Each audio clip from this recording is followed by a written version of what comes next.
Oke,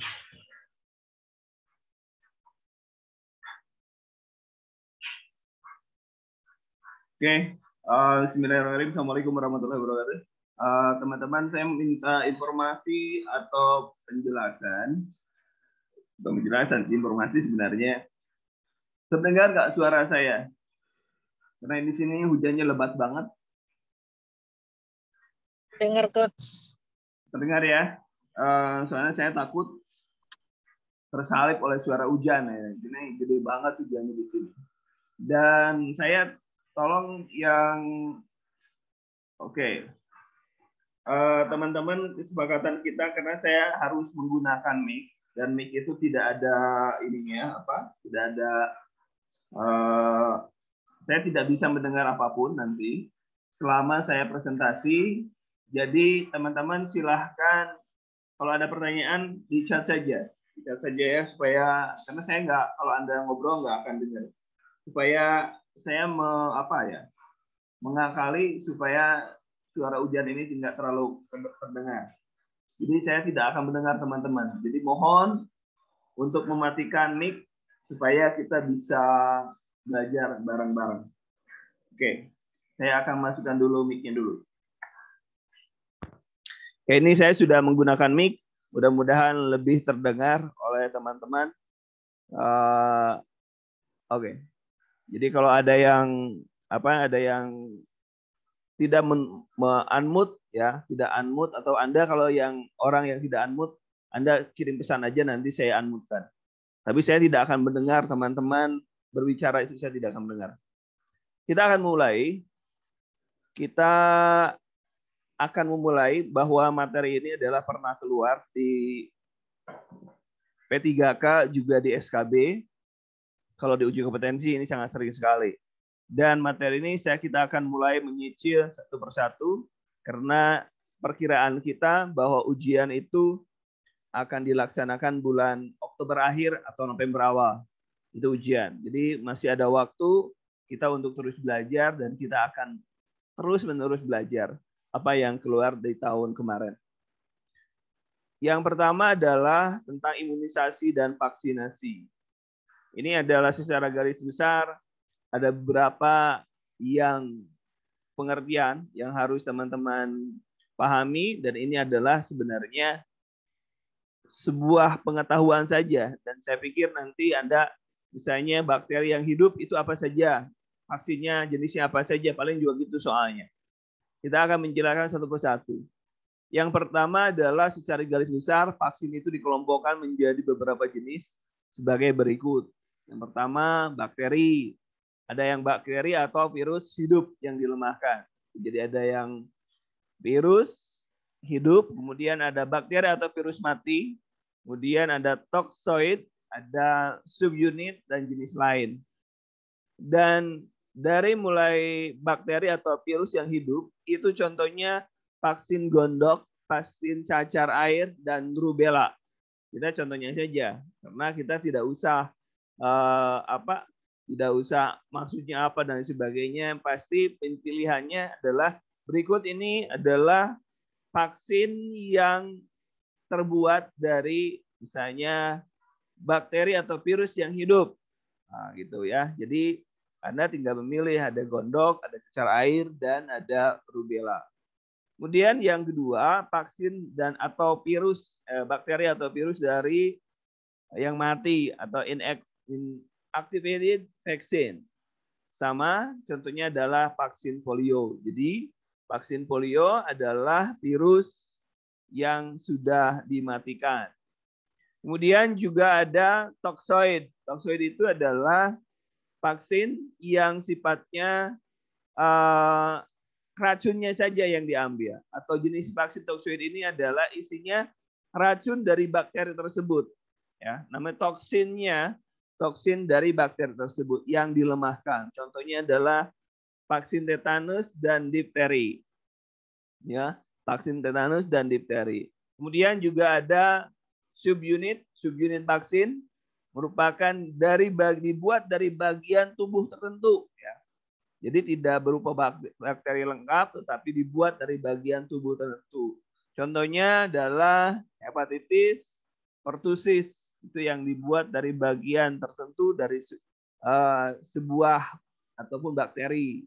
Ya, kemudian yang lainnya adalah vaksin yang selain disebut di atas, misalnya ada vaksin DNA, RNA yang kemarin kita baru tahu saja bahwa ada vaksin RNA terutama untuk COVID. Ya, itu ada RNA gitu. Itu bukan dari yang keempat di atas, itu adalah RNA-nya yang diambil dari bagian dari kromosomnya yang diambil. Kemudian yang selanjutnya ini yang Anda gunakan adalah jadwal imunisasi usia atau umur 0 sampai 18 tahun, rekomendasi Ikatan Dokter Anak Indonesia atau IDAI tahun 2020. Tentunya ini yang menjadi sumber acuan utama ya, sumber acuan utama selain ada sumber acuan dari Kemenkes. Nah, yang pertama kita bahas tentang BCG. BCG apa yang keluar tahun kemarin? Yang pertama, di mana nyuntiknya. Yang kedua, sudut kemiringannya. Kemudian, vaksin yang menyebabkan efek samping ini, itu aja. Yang keluar kemarin seperti itu. Atau tahun-tahun sebelumnya seperti itu.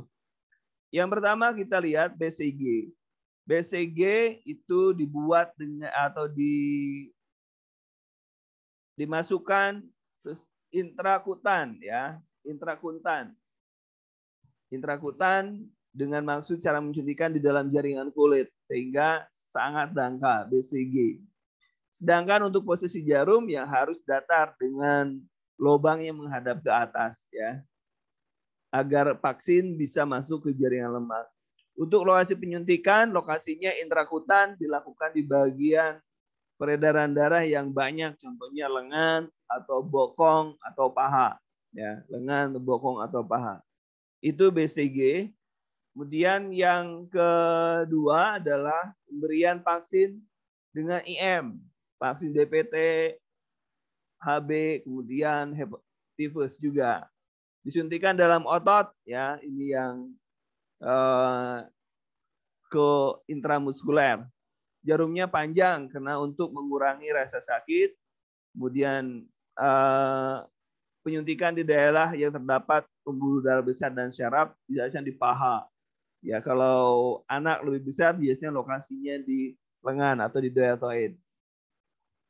Kemudian campak penyuntikannya subkutan ya di bawah kulit ya sebelum ke otot tentunya. Tempat penyuntikannya itu tentunya biasanya di daerah saraf ischiatica ya di daerah bokong ya daerah bokong. Ini daerah campak itu menggunakannya adalah subkutan. Anda yang pahamnya itu saja subkutannya, apakah IM, apakah IC, itu saja yang harus Anda kuasai.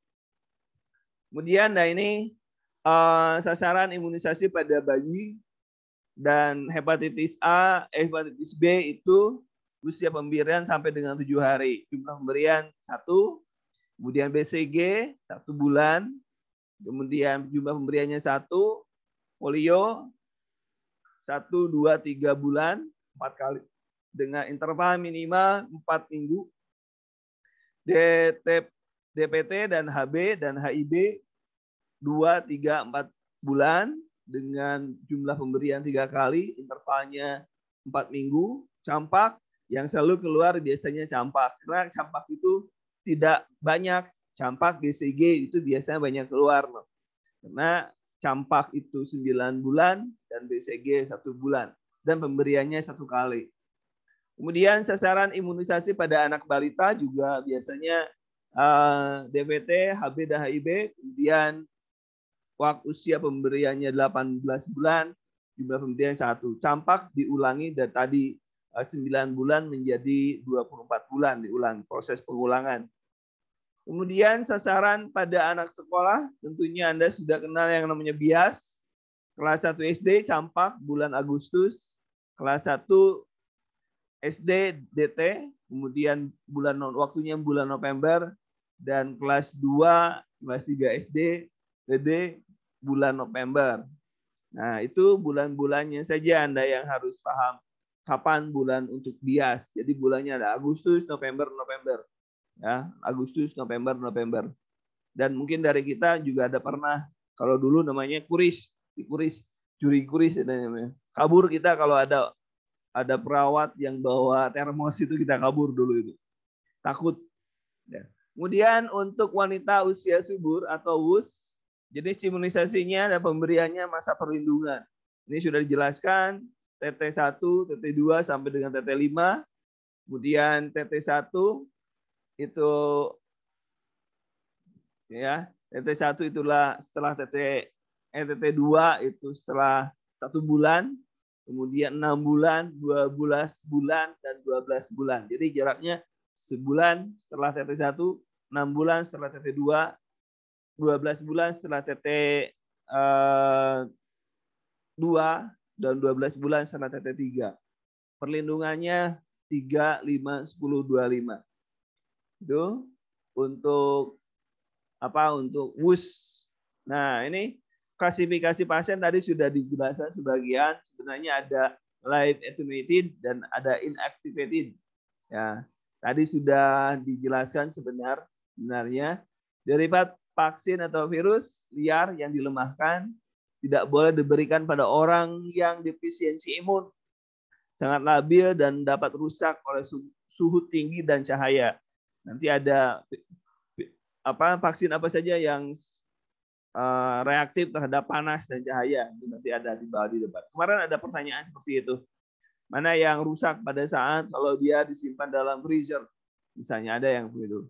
Kemudian ada inactivated adalah dari organisme yang diambil dihasilkan oleh menumbuhkan bakteri atau virus dengan medianya kultur, kemudian diaktifkan biasanya sebagian fraksional.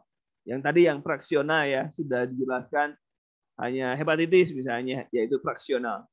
Selalu memerlukan dosis ulang. Kemudian yang virus itu ada campak, mumps, rubella, polio, yellow fever, kemudian cacar air.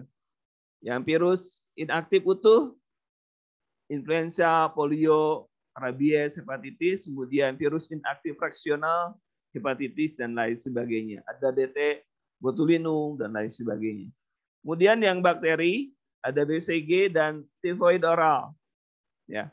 Kemudian yang tidak utuh, ada pertusis, tifoid, kolera, dan pes. Kemudian penggolongan vaksin sebenarnya ada 2. Ya. Berdasarkan sensitivitas terhadap suhu, yaitu vaksin yang sensitif terhadap beku dan vaksin yang sensitif terhadap panas. Vaksin yang sensitif terhadap beku adalah pressure sensitive atau FS, ya, bukan orang yang sedang dapat kasus sekarang, enggak, ya, FS. Vaksinnya adalah DT, TT, TD, hepatitis B, dan DPT, HB, dan HIB. Itu yang sensitif terhadap beku. Kemudian vaksin yang sensitif terhadap panas adalah heat sensitif, vaksin campak, polio, dan BCG. Itu biasanya ada soal-soalnya seperti itu kalau ujian P3K atau SKB. Ya, soalnya vaksin misalkan sensitif terhadap beku mana, kecuali bisa aja seperti itu. Vaksin yang sensitif terhadap panas, kecuali, gitu aja. Seperti itu biasanya soal-soalnya, ya. Nah, udah ada halilintar. Ini tadi kemudian ada, kalau kita lihat penjelasannya, ada imunisasi, ada wajib, ada pilihan. Yang dari yang wajib itu ada yang rutin, ada tambahan, ada khusus. Kemudian yang rutin itu ada dasar, ada lanjutan. Yang dasar itu bayi sampai usia 1 tahun. Yang lanjutan batita, anak SD, dan wanita usia subur. Kemudian tambahannya crash program, PIN, subpin. Kemudian ada yang khusus, misalnya calon jemaah ibadah haji dan KLB tertentu, misalnya yang khusus COVID, gitu ya.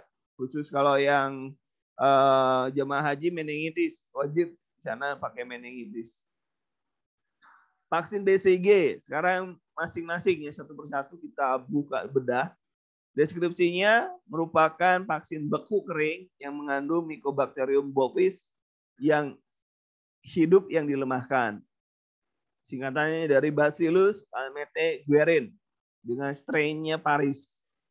Indikasinya untuk pemberian kekebalan aktif terhadap tuberkulosis. Dosisnya Tolong dicatat dosisnya 0,0 ml sebanyak 1 kali. Nah, ini yang biasa ditanyakan dosisnya. Anda harus tahu BCG 0,05 BCG. Tingkat kepercayaan pada saat kita mendapatkan skripsi atau disertasi atau tesis. Disuntik secara intrakutan di daerah lengan atas, insertio musculus deltoid dengan menggunakan ADS ADS ada yang tahu, sharing ya. Sharing sekali pakai 0,5 ml. Kemudian efek sampingnya membesar dan dapat terjadi okurasi dalam waktu 2-4 bulan. Biasanya yang ditanyakan adalah apa efek sampingnya. Juga penyembuhan 2-6 minggu setelah imunisasi, biasanya ada bekas timbul bisul kecil, papula, yang biasanya muncul juga jaringan parut 2-10 mm. Efek sampingnya apabila ulkus menggunakan cairan perlu dikompres dengan cairan antiseptik. Apabila cairan bertambah banyak atau koreng membesar, anjurkan orang tua ke tenaga kesehatan. Kemudian DPT, HB, dan HIV. DPT, HB, dan HIV digunakan mencegah difteri, tetanus, pertusis, atau batuk legan, hepatitis B, dan infeksi influenza tipe B secara simultan. Pemberiannya anterolateral paha IM, ya, di paha. Kemudian dosis anak 0,5, tadi 0,05 mili. Kontraindikasi ada kejang, kelainan otak, bayi belum lahir dengan kelainan saraf serius. Efek samping, lokal, bengkak, nyeri, kemerahan, dan itu biasanya anaknya juga rewel, demam. Nah, pernah ditanyakan, berikut ini adalah imunisasi yang menyebabkan demam. Nah, itu biasanya ditanyakan tuh. Soalnya seperti itu. Jadi tidak ada soal yang aneh-aneh, biasanya seperti itu.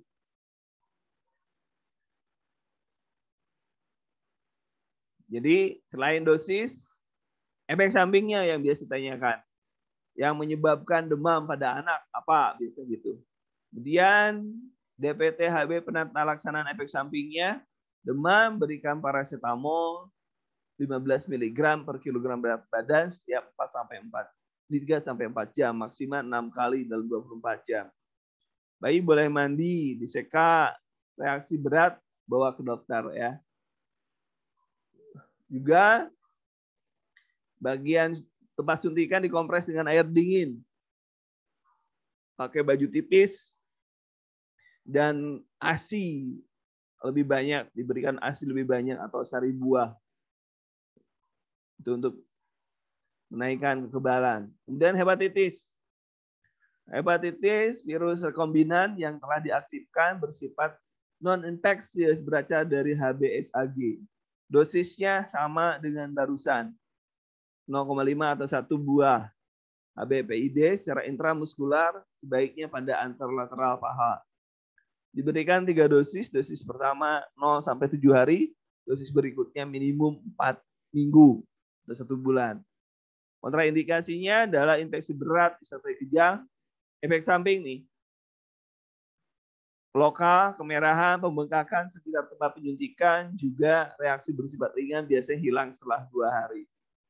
Ya, jadi yang harus Anda paham, tempat penyuntikan, dosisnya, efek samping, itu saja yang Anda ketahui. Ya, kalau yang lain misalnya hepatitis kan nggak usah dijelaskan, berarti kan untuk hepatitis itu kan, itu lebih mudah. Kemudian bagaimana penanganan efek sampingnya? ASI, tentunya diberikan ASI. Kemudian anak pakaian tipis, bekas suntikan dikompres air. Tadi paracetamol sama dosisnya 15 mg per kilogram berat badan 3-4 jam. Maksimal 6 kali pemberian. Boleh mandi atau cukup diseka dengan air hangat. Kemudian ada vaksin polio oral, ya.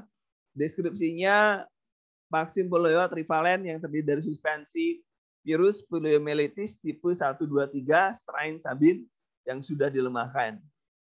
Indikasi untuk pemberian kekebalan aktif terhadap poliomyelitis, cara pemberian mulut, dosis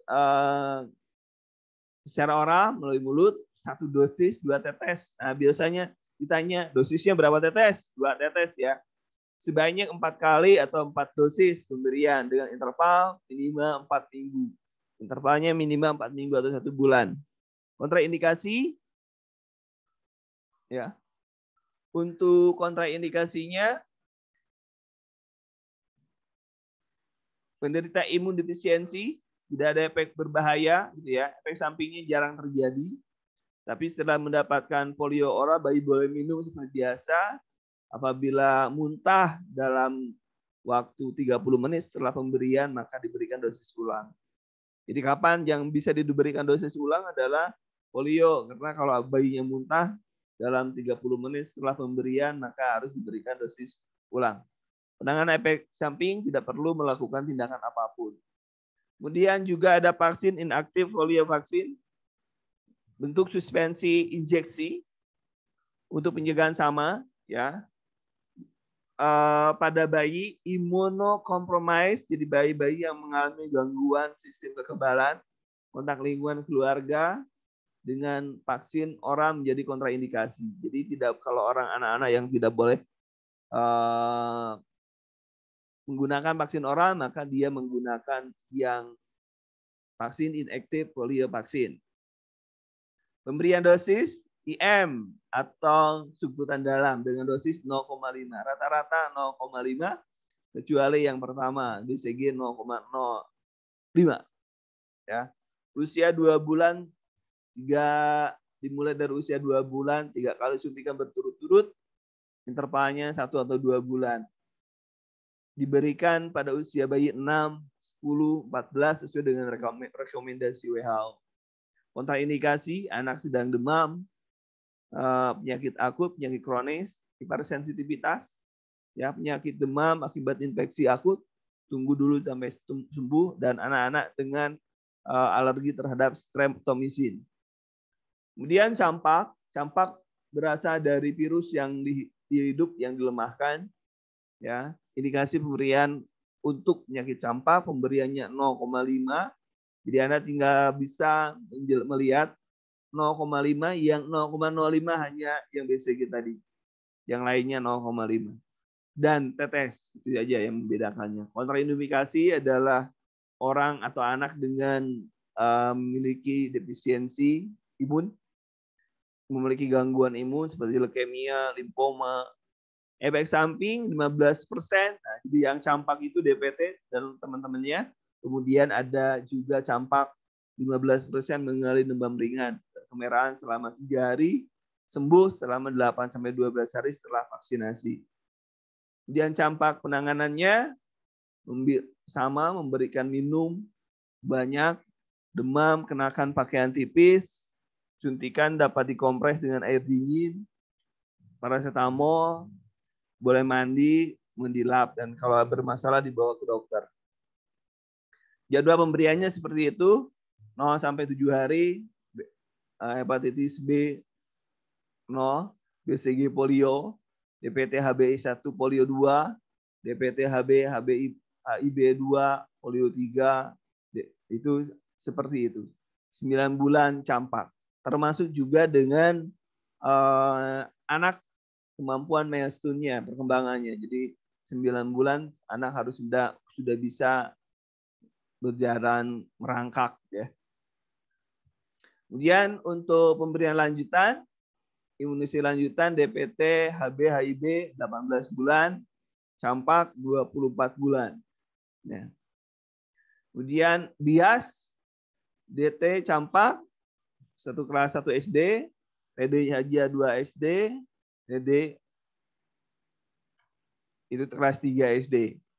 Bulan imunisasi anak sekolah bias, ya. Kemudian, nah ini COVID karena saya memasukkan di yang khusus itu karena ini sudah kemarin kita sudah lewat masa pandemi, semua alhamdulillah kita masih bisa diberi kesempatan untuk hidup, dan dosis vaksinnya inactivated virus, Sinovac, Research Development (LTD), dosisnya 2 kali 0,5 ml per dosis. Perhatikan dosisnya hanya Pfizer ya, yang RNA base, dan Pfizer Biotech itu yang 0,3. Kemudian jadwal pemberian hari ke 0,4 itu ya, intramuskular. Kemudian Sinovac, Beijing Institute, kemudian AstraZeneca, Universitas Oxford itu juga 1-2 dosisnya. Yang lainnya 2 semua, per dosisnya 0,5. Ada Novavax, Moderna, ya, alergi dan infection disease, NIAID, dan Pfizer itu semuanya dosisnya 2. Tapi kalau yang AstraZeneca itu ada dosis 1-2. Yang bila 2 dosis 0,28 ya. Jadwal pemberian. Ya, dosisnya mungkin dosisnya itu bukan jadwal ya. Kemudian cara pemberiannya semua intramuskuler. Mungkin untuk imunisasi yang harus Anda paham cukup sekian, dan saya tidak memberikan tambahan lain. Tambahan lain nanti materinya saya kirim melalui melalui grup saja. PDF-nya saya berikan pada Anda. Karena ini hujannya masih besar di sini, saya pun tidak bisa mendengar Anda. Mungkin untuk hari ini saya tidak akan memberikan tanya jawab, dan kita tutup hari ini dengan ucapan doa bersama sesuai dengan agama dan kepercayaan masing-masing. Terima kasih pada teman-teman yang sudah menyimak, dan sebentar setelah saya edit akan saya simpan juga di YouTube.